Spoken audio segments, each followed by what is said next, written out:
रामायण का नाम आते ही हमारे मन में अनेक चित्र उभरते हैं। मर्यादा पुरुषोत्तम राम, आदर्श नारी सीता, अटूट भक्ति के प्रतीक लक्ष्मण और अधर्म के विरुद्ध धर्म का महायुद्ध।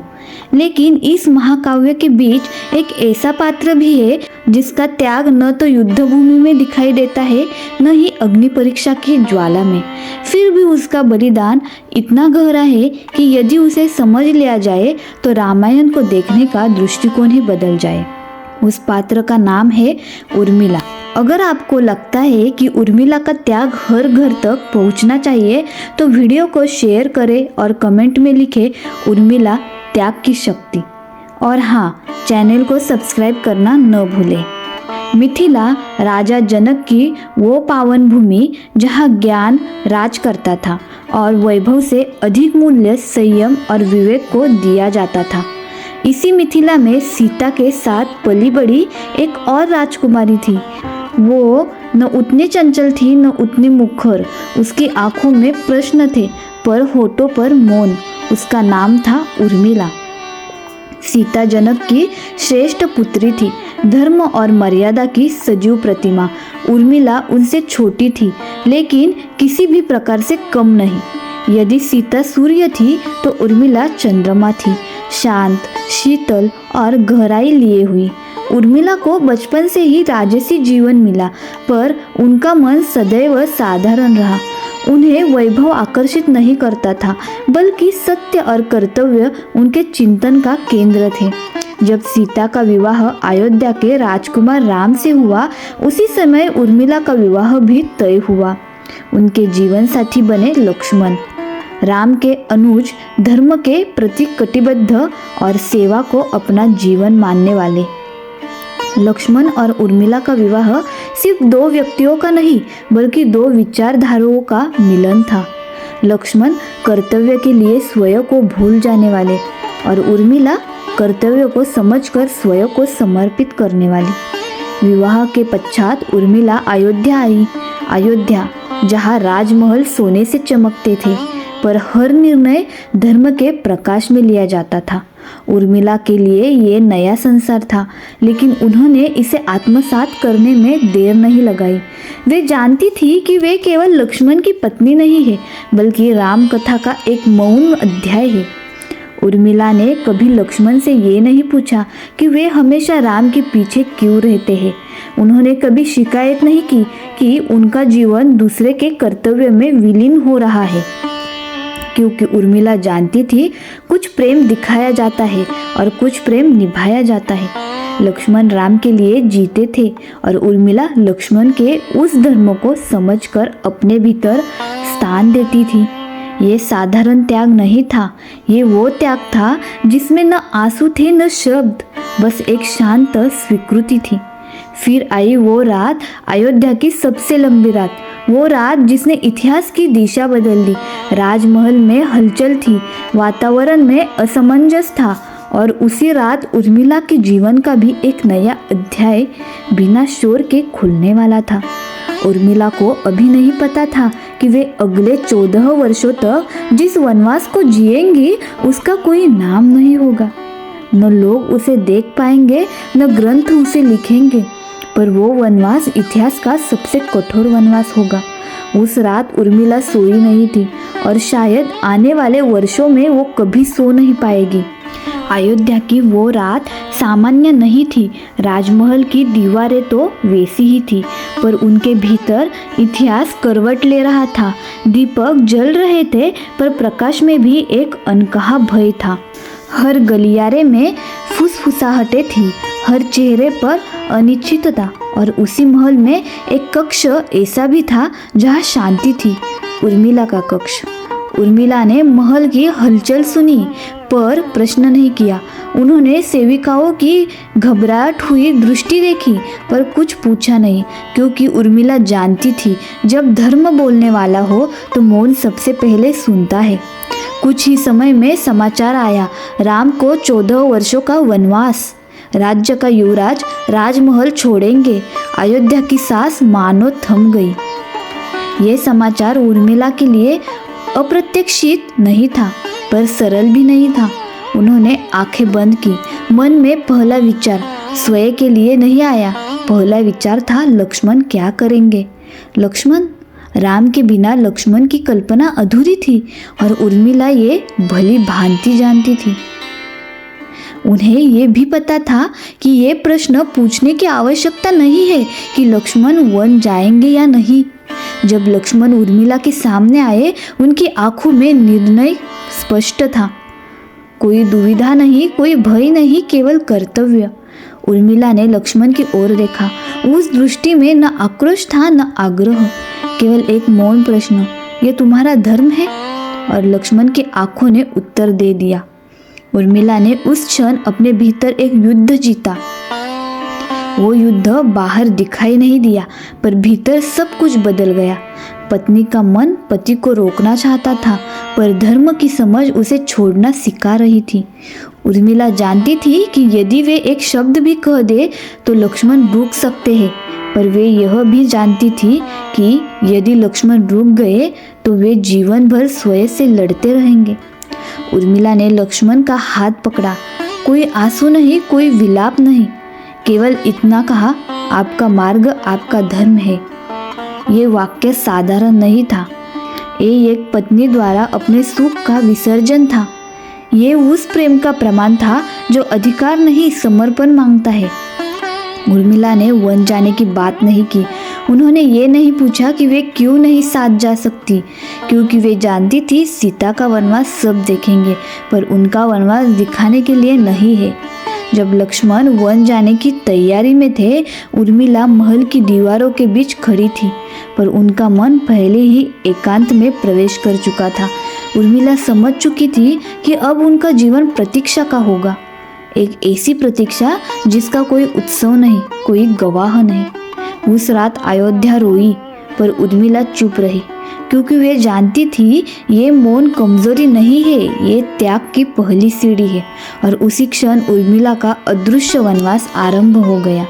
लक्ष्मण चले गए थे राम के साथ, सीता के साथ वन की ओर। अयोध्या के द्वार से निकलते समय हजारों आंखें नम थी, हजारों कंठ रूंधे थे, पर उस भीड़ में एक दृष्टि ऐसी थी जिसमें आंसू नहीं थे, उर्मिला की। लोगों ने समझा कि शायद वो रोई नहीं, पर सच्चाई यही थी कि उर्मिला ने रोने का अधिकार अपने मन से ही छीन लिया था, क्योंकि अब उन्हें मजबूत रहना था। महल में जीवन फिर से चलने लगा, दीप जले, अनुष्ठान हुए, सभाएं लगी, पर उर्मिला के लिए समय वही रुक गया था जहाँ लक्ष्मण ने अंतिम बार पीछे मुड़कर देखा था। उर्मिला के कक्ष में सब कुछ वैसा ही था, वही वस्त्र, वही आभूषण, वही शैया, पर उर्मिला के भीतर सब कुछ बदल चुका था।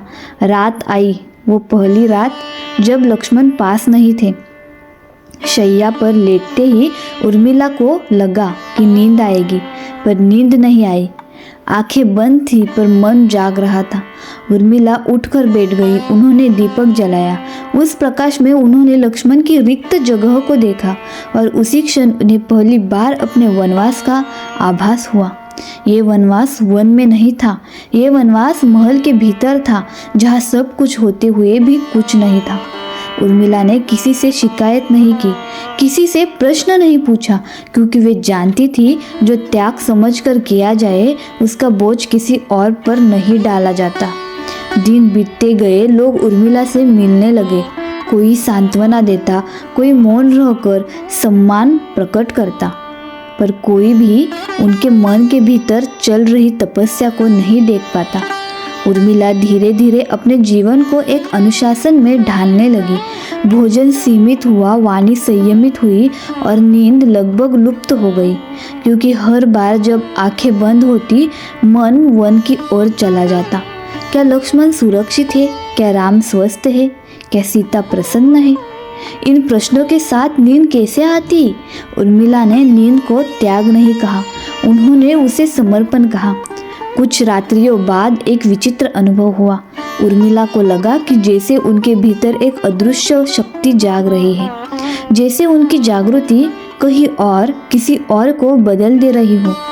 उन्हें ये ज्ञात नहीं था कि वन में लक्ष्मण लगातार जाग रहे हैं, निद्रा उनकी आंखों से दूर है, और वो निद्रा किसी और ने अपने हिस्से में ले ली है।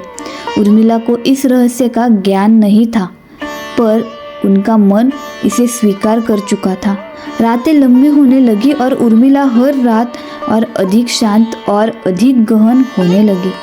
ये तपस्या किसी मंत्र से नहीं, किसी व्रत से नहीं, ये तपस्या प्रेम से जन्मी थी। उर्मिला अब सिर्फ लक्ष्मण की पत्नी नहीं थी, वे एक साधिका बन चुकी थी। एक ऐसी साधिका जिसका तप कोई देख नहीं रहा था, पर उसका प्रभाव सारा संसार महसूस करने वाला था। महल में रहते हुए भी उर्मिला अपने भीतर वन का विस्तार कर चुकी थी। एक ऐसा वन जहाँ मौन था, धैर्य था और अटूट प्रेम था। और इसी मौन तपस्या के बीच उर्मिला का त्याग धीरे धीरे इतिहास की सबसे बड़ी शक्तियाँ बनने वाला था। उर्मिला जाग रही थी और उनकी ये जागृति किसी और की अडिग सेवा का आधार बन चुकी थी। समय बीत रहा था, दिन और रात अयोध्या में अपने क्रम से आते जाते थे, लेकिन उर्मिला के लिए समय अब मापा नहीं जाता था। उनके जीवन में दिन और रात का अंतर धीरे धीरे मिटता जा रहा था। रातें अब नींद के लिए नहीं, स्मरण के लिए होती थी। उर्मिला शैया पर लेटती, पर शरीर विश्राम करता, मन नहीं। मन वन की ओर चल देता। वन में लक्ष्मण, राम और सीता की सेवा में लीन थे। उनकी आंखों में नींद नहीं थी। उनका शरीर थकता था पर झुकता नहीं था। ये साधारण नहीं था, देवताओं ने भी ये देखा। इतने वर्षों तक निरंतर जागरण मानव के लिए संभव नहीं था, फिर भी लक्ष्मण जाग रहे थे। इसी समय एक अद्भुत रहस्य जन्म ले चुका था, जिसे न लक्ष्मण जानते थे न उर्मिला, पर प्रकृति जानती थी। अयोध्या में उर्मिला की रातें और अधिक गहरी होती जा रही थी। उनकी आंखें अक्सर खुली रहती, नींद आती पर टिकती नहीं। कई बार सेविकाएं देखती कि उर्मिला रात्रि के तीसरे प्रहर में भी दीपक के सामने ध्यानमग्न बैठी है। कोई मंत्र नहीं, कोई उच्चारण नहीं, केवल श्वास और मौन। उर्मिला ने इसे कष्ट नहीं माना, उन्होंने इसे अपना कर्तव्य मान लिया, क्योंकि उनके भीतर एक अटूट विश्वास था, जहाँ लक्ष्मण होंगे वहाँ मेरी चेतना भी होगी। और वास्तव में ऐसा ही हो रहा था। वन में जब भी लक्ष्मण अत्यधिक थकते, अचानक एक नई ऊर्जा उन्हें भर देती, जैसे कोई अदृश्य शक्ति उन्हें थाम लेती। ये शक्ति शस्त्रों से नहीं आती थी, ये शक्ति तप से आती थी, और वो तप महल के भीतर चल रहा था। उर्मिला के चेहरे पर अब एक अलग तेज था, दुख का नहीं, बल का, त्याग का। उन्हें कभी ये ज्ञात नहीं हुआ कि उनकी जागरणशीलता लक्ष्मण की निद्रा बन चुकी है, कि जो नींद लक्ष्मण त्याग चुके हैं वो उर्मिला अपने भीतर धारण कर रही है। ये कोई वरदान नहीं था जो मांगा गया हो, ये कोई याचना नहीं थी जो स्वीकार की गई हो, ये प्रेम की स्वतःस्फूर्त परिणति थी। उर्मिला अब सिर्फ प्रतीक्षा नहीं कर रही थी, वे सहारा बन चुकी थी। एक ऐसा सहारा जिसे देखा नहीं जा सकता, पर जिसके बिना सब कुछ डगमगा सकता था।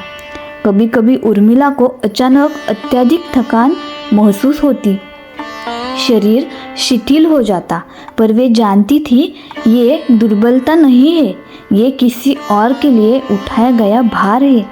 उर्मिला मुस्कुरा देती, क्योंकि वे जानती थी लक्ष्मण सुरक्षित है। भले ही वे दूर है, पर उनकी रक्षा उनकी चेतना कर रही है। इस त्याग में कोई दर्शन नहीं था, कोई स्वीकृति नहीं थी। ये त्याग इतना मौन था कि इतिहास भी इसे सुन नहीं पाया। पर यही मौन रामायण की सबसे सशक्त ध्वनि बनने वाला था। उर्मिला अब जाग रही थी, सिर्फ आंखों से नहीं, आत्मा से। और ये जागरण इस योद्धा को अडिग बनाए रखने के लिए पर्याप्त था। महल के भीतर एक स्त्री जाग रही थी और वन में एक योद्धा अजेय बन रहा था। समय आगे बढ़ रहा था। अयोध्या अब वनवास की कथा के साथ जीना सीख चुकी थी। राम का नाम हर प्रार्थना में था, सीता का त्याग हर कथा में था, लक्ष्मण की सेवा हर चर्चा में थी। पर उर्मिला का नाम किसी की वाणी में नहीं था। लोग उन्हें देखते थे, पर समझते नहीं थे। वे पूछते नहीं थे पर सोचते जरूर थे, वे क्यों नहीं गई? पत्नी होकर भी उन्होंने वनवास क्यों नहीं चुना? महल में रहना क्या त्याग नहीं है? ये प्रश्न उर्मिला के कानों तक नहीं पहुँचते थे, और यदि पहुँचते भी तो उन्हें स्पर्श नहीं करते थे, क्योंकि उर्मिला अपने निर्णय से पूर्ण थी। उर्मिला जानती थी त्याग वो नहीं होता जो दिखाई दे, त्याग वो होता है जो भीतर हर दिन जिया जाए। महल में कुछ स्त्रियां उनसे सहानुभूति रखती, कुछ मौन सम्मान देती और कुछ चुपचाप तुलना करती। सीता के त्याग से उर्मिला के त्याग की पर यह तुलना अधूरी थी। सीता का त्याग वन में दिखा, उर्मिला का त्याग महल की दीवारों में समाया रहा। उर्मिला ने कभी स्वयं को कम नहीं माना, न ही स्वयं को अलग सिद्ध करने का प्रयास किया, क्योंकि वो जानती थी ये हर भूमिका का अपना धर्म होता है और उनका धर्म मौन में था। रातें अब और भी कठिन हो गई थी, नींद अब लगभग पूरी तरह दूर हो चुकी थी, पर उर्मिला के चेहरे पर शिकम नहीं थी, एक स्थिर शांति थी। कई बार उनका शरीर थक कर डगमगाता, पर मन और अधिक दृढ़ हो जाता। जैसे जैसे लक्ष्मण की परीक्षा वन में बढ़ रही थी, उर्मिला की तपस्या महल में और गहरी हो रही थी। उर्मिला ने कभी ये नहीं सोचा कि उनके त्याग का फल क्या होगा। उन्होंने कभी देवताओं से प्रतिफल नहीं मांगा, क्योंकि उनका त्याग सौदे पर नहीं, समर्पण पर आधारित था। वे जानती थी यदि लक्ष्मण अपने धर्म में अड़िग है तो उसका कारण केवल उनका शौर्य नहीं, कहीं न कहीं एक मौन शक्ति उन्हें थामे हुए है, और वही शक्ति उर्मिला थी। बिना नाम के, बिना यश के, बिना प्रशंसा के। समाज ने उर्मिला को देखा नहीं, इतिहास ने उन्हें लिखा नहीं, पर रामायण की आत्मा उन्हें जानती थी, क्योंकि यदि त्याग का कोई सबसे शुद्ध रूप है तो वो वही है जो स्वीकार कर लिया जाए बिना किसी अपेक्षा के। उर्मिला का त्याग अब केवल एक व्यक्तिगत पीड़ा नहीं रहा, वो एक सिद्धांत बन चुका था, एक ऐसा सिद्धांत जो कहता है प्रेम में सबसे बड़ा बलिदान मौन होता है, और यही मौन आने वाले समय में उर्मिला को रामायण की सबसे गहरी नारी शक्ति बनाने वाला था। समय अब अपने निर्णायक मोड़ की ओर बढ़ रहा था। वन की शांति अब युद्ध की गूंज से टूट चुकी थी। लंका की दिशा से आने वाली हवाओं में संघर्ष की गंध थी। अयोध्या में इन घटनाओं की सूचनाएं पहुंचती थी, अधूरी, टूटी फूटी, पर भय से भरी। हर समाचार के साथ उर्मिला का मन और अधिक सजग हो जाता। जब सुना गया कि युद्ध आरंभ हो चुका है, उर्मिला ने कुछ कहा नहीं। उन्होंने दीपक के सामने बैठकर आंखें बंद कर ली। ये प्रार्थना नहीं थी जो शब्दों में की जाए, ये चेतना का एकाग्र होना था। वन में लक्ष्मण रणभूमि में थे, शस्त्र उठे हुए, नेत्र सतर्क और मन राम के प्रति समर्पित। उनके भीतर भय नहीं था, क्योंकि जब भी विपत्ति का क्षण आता उनके भीतर एक अदृश्य स्थिरता उभर आती, जैसे कोई अदृश्य हाथ उन्हें संभाल रहा हो। उर्मिला अब ये समझने लगी थी कि उनका तप केवल उनका नहीं रहा, वो किसी और के लिए ढाल बन चुका है। युद्ध के दिनों में उर्मिला की दिनचर्या और अधिक कठोर हो गई। भोजन केवल शरीर के लिए था, मन के लिए नहीं। नींद अब केवल क्षणिक विश्राम थी। कई बार अत्यधिक थकान से उनका शरीर कांप उठता, पर वे रुकती नहीं थी, क्योंकि वे जानती थी रणभूमि में रुकना संभव नहीं है। एक दिन अयोध्या में एक समाचार पहुंचा, लक्ष्मण गंभीर रूप से आहत हो गए हैं। ये समाचार वज्र की तरह उर्मिला पर गिरा, पर उन्होंने विलाप नहीं किया। उन्होंने अपने मन को और अधिक एकाग्र कर लिया। उस क्षण उनकी चेतना अपने चरण पर थी, जैसे पूरा अस्तित्व एक ही बिंदु पर सिमट गया हो। और उसी समय रणभूमि में लक्ष्मण को संजीवनी का आश्रय मिला, प्राण बचे। उर्मिला को इस चमत्कार का ज्ञात नहीं था, पर उनके मन में एक शांत विश्वास उभर आया। युद्ध आगे बढ़ता रहा, इंद्रजित का वध हुआ, अधर्म डगमगाया और लक्ष्मण अडिग खड़े रहे। उर्मिला के भीतर अब कोई भय नहीं था, केवल धैर्य था, क्योंकि वे जानती थी यह युद्ध सिर्फ शस्त्रों का नहीं है, ये चेतना का भी युद्ध है। और इस युद्ध में उनकी भूमिका भले ही अदृश्य हो पर निर्णायक है। उर्मिला अब प्रतीक्षा नहीं कर रही थी, वे युद्ध में भाग ले रही थी, बिना धनुष के, बिना शस्त्र के। उनका शस्त्र था त्याग, उनकी ढाल थी मौन, और यही मौन रणभूमि में धर्म की विजय सुनिश्चित कर रहा था। युद्ध समाप्त हो चुका था, लंका उद्ध्वस्त हो चुकी थी, अधर्म पर धर्म की विजय स्थापित हो चुकी थी। ये समाचार अयोध्या पहुंचा। नगर में उत्सव की तैयारी आरंभ हो गई। लोगों के चेहरे पर प्रसन्नता थी, दीपक सजाए गए, मार्गों को सजाया गया। 14 वर्षों की प्रतीक्षा अब समाप्त होने वाली थी। उर्मिला ने ये सब देखा, पर उनके भीतर उत्साह की जगह एक गहरी शांति थी, जैसे कोई दीर्घ तप अब पूर्ण होने जा रहा था। वो दिन आया जिस दिन अयोध्या के द्वार फिर से खुले। राम लौटे, सीता लौटी, लक्ष्मण लौटे। नगर जयघोष से गूंज उठा, पर उर्मिला भीड़ से दूर खड़ी थी। उनकी दृष्टि एक ही चेहरे को खोज रही थी, और फिर वो क्षण आया, लक्ष्मण की दृष्टि उर्मिला पर पड़ी। 14 वर्षों की दूरी एक क्षण में सिमट गई। कोई शब्द नहीं, कोई आंसू नहीं, केवल एक शांत दृष्टि जो सब कुछ कह गई। लक्ष्मण उर्मिला के समीप आए। उनकी आंखों में कृतज्ञता थी, शायद पश्चाताप भी। लक्ष्मण समझ चुके थे, उनकी अडिग सेवा के पीछे एक मौन बल खड़ा था। उर्मिला ने कुछ कहा नहीं। उन्होंने कभी ये नहीं पूछा कि उन्हें क्या सहना पड़ा, क्योंकि उनके लिए महत्व ये नहीं था कि वे क्या झेली, महत्व ये था कि धर्म विजयी हुआ। लक्ष्मण ने पहली बार अपने मन में उर्मिला के त्याग को पूर्ण रूप से अनुभव किया।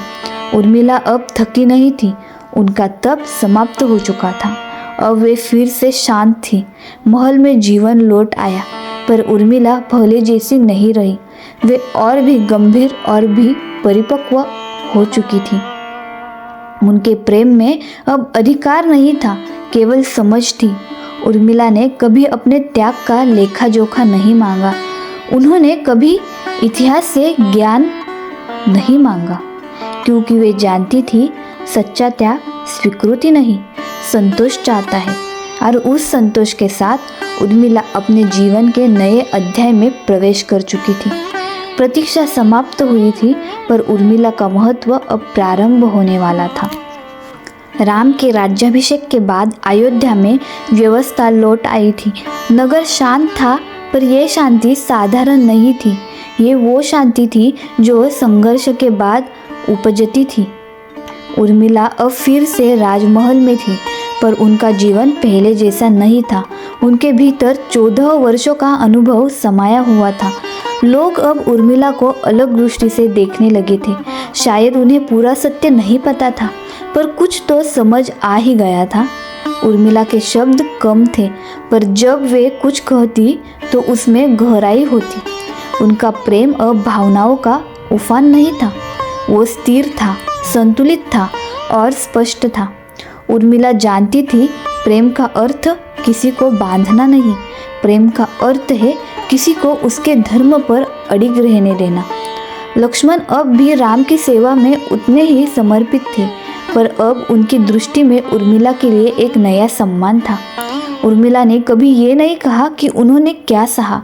उन्होंने कभी ये नहीं जताया कि उनका त्याग कितना बड़ा था, क्योंकि उनका दर्शन स्पष्ट था। जो त्याग प्रदर्शित किया जाए वो त्याग नहीं रहता। उर्मिला राजमहल की स्त्री नहीं रही, वे एक दृष्टि बन चुकी थी, एक ऐसा दृष्टिकोण जो प्रेम को स्वार्थ से ऊपर रखता है। कई स्त्रियां उनके पास आती, अपने जीवन की उलझनें साझा करती। उर्मिला उत्तर नहीं देती, वो सुनती थी, और उनकी मौन उपस्थिति ही उत्तर बन जाती। उर्मिला ने सीखा था, प्रेम में सबसे कठिन कार्य है मौन रहना, पर यही मौन सबसे शक्तिशाली होता है। अब उर्मिला किसी कथा का हिस्सा नहीं थी, वे स्वयं एक सिद्धांत बन चुकी थी। एक ऐसा सिद्धांत जो कहता है, प्रेम त्याग मांगता है, पर स्वयं को मिटाने के लिए नहीं। प्रेम समझ मांगता है, स्वीकृति नहीं। उर्मिला का जीवन अब उदाहरण था, और ये उदाहरण आने वाले समय में और अधिक प्रासंगिक होने वाला था, क्योंकि संसार बदलता है, पर त्याग का मूल्य सदैव अमर रहता है। समय बदल चुका था। अयोध्या में राम राज्य स्थापित हो गया था। न्याय था, मर्यादा थी और व्यवस्था थी। पर उर्मिला का जीवन अब केवल अतीत की कथा नहीं रहा, वो वर्तमान के लिए एक संदेश बन चुका था। उर्मिला अब केवल लक्ष्मण की पत्नी नहीं थी, वे एक ऐसी स्त्री थी जिसने ये दिखा दिया कि त्याग का अर्थ स्वयं को मिटाना नहीं होता। आज की स्त्री जब उर्मिला को देखे तो उसे ये समझना चाहिए कि उर्मिला ने कभी अपने सम्मान से समझौता नहीं किया। उन्होंने चुप्पी कमजोरी में नहीं, समझ में चुनी थी। उर्मिला ने किसी से अपनी पीड़ा का प्रदर्शन नहीं किया, पर इसका अर्थ ये नहीं था कि वे पीड़ा से अनजान थी। उन्होंने पीड़ा को परिभाषित किया। आज के संबंधों में अक्सर ये प्रश्न उठता है, मैंने क्या पाया? उर्मिला का प्रश्न कभी ये नहीं रहा, उनका प्रश्न था, मैंने क्या निभाया? उर्मिला हमें ये नहीं सिखाती कि हर परिस्थिति में चुप रहना चाहिए, वे सिखाती है कि चुप्पी भी तभी मूल्यवान है जब वो स्वेच्छा से चुनी जाए। त्याग यदि मजबूरी हो तो वो बोझ बनता है, त्याग यदि समझ हो तो वो शक्ति बनता है। उर्मिला का त्याग शक्ति था। आज की स्त्री घर और संसार के बीच संतुलन खोजती है। उर्मिला ने यह संतुलन बहुत पहले स्थापित कर दिया था। उन्होंने अपने जीवन को किसी और की छाया में नहीं जिया, उन्होंने अपनी चेतना को एक उद्देश्य दिया। उर्मिला न तो पराजित थी न उपेक्षित, वे शांत थी और शांति पराजय नहीं होती। आज भी यदि कोई स्त्री बिना प्रशंसा के कर्तव्य निभाती है तो वो उर्मिला की परंपरा को जी रही होती है। उर्मिला इतिहास की एक भूली हुई पंक्ति नहीं है, वे वर्तमान की एक जीवित प्रेरणा है, क्योंकि उन्होंने हमें ये सिखाया, प्रेम दिखाने की वस्तु नहीं, निभाने की प्रक्रिया है। और यही प्रक्रिया उर्मिला को रामायण की सबसे गहन नारी चेतना बनाती है। अब कथा अपने अंतिम चरण की ओर बढ़ रही थी, जहाँ उर्मिला का त्याग एक निष्कर्ष नहीं, एक विरासत बनने वाला था। राम राज्य स्थिर हो चुका था। अयोध्या धर्म, न्याय और संतुलन का प्रतीक बन चुकी थी। सब कुछ अपने स्थान पर था, पर यदि कोई इस व्यवस्था की सबसे गहरी जड़ था तो वो था मौन का त्याग। उर्मिला अब किसी कथा का पात्र नहीं थी, वे उस मौन शक्ति का प्रतिनिधित्व थी जिस पर सभ्यताएं खड़ी होती है। इतिहास ने योद्धाओं के नाम लिखे, राजाओं के यश गाए, पर जिनके त्याग पर यह सब टिका था उनके लिए अक्षर कम पड़ गए। उर्मिला न रणभूमि में उतरी, न उन्होंने अपने बलिदान का घोष किया, फिर भी उनका त्याग सबसे बड़ा था, क्योंकि उन्होंने सब कुछ सहा बिना किसी अपेक्षा के। उन्होंने नींद छोड़ी, सुख छोड़ा और अधिकार भी, पर सम्मान कभी नहीं छोड़ा। उर्मिला की शक्ति शोर में नहीं थी, वो स्थिरता में थी। वो उस मौन में थी जो किसी और को डगमगाने नहीं देता। यदि लक्ष्मण अडिग रहे तो उसके पीछे उर्मिला का तप था। यदि धर्म विजय हुआ तो उसके पीछे उर्मिला का संयम था। उर्मिला रामायण की सबसे शांत योद्धा थी, एक ऐसी योद्धा जिसका शस्त्र त्याग था और ढाल मौन। आज यदि हम उर्मिला को याद करें तो सहानुभूति से नहीं, सम्मान से करें, क्योंकि वे दया की पात्र नहीं, प्रेरणा के स्तोत्र है। उर्मिला हमें ये नहीं सिखाती कि स्त्री को कष्ट सहना चाहिए, वे सिखाती है कि स्त्री को अपने निर्णय का स्वामी होना चाहिए। त्याग यदि चुना जाए तो वह आत्मबल बनता है, और उर्मिला ने त्याग चुना था, इसलिए उर्मिला का नाम इतिहास में कम लिखा गया, पर जीवन के मूल्यों में सबसे गहरे अंकित है। रामायण केवल राम की कथा नहीं है, ये सीता का धैर्य है, ये लक्ष्मण की सेवा है, और ये उर्मिला का मौन बलिदान है। यदि आपने इस कथा में कहीं स्वयं को देखा हो तो समझ लीजिए उर्मिला आज भी जीवित है। हमारे निर्णयों में, हमारे धैर्य में और हमारे मौन त्याग में यही है उर्मिला की कथा, शांत, गंभीर और अमर।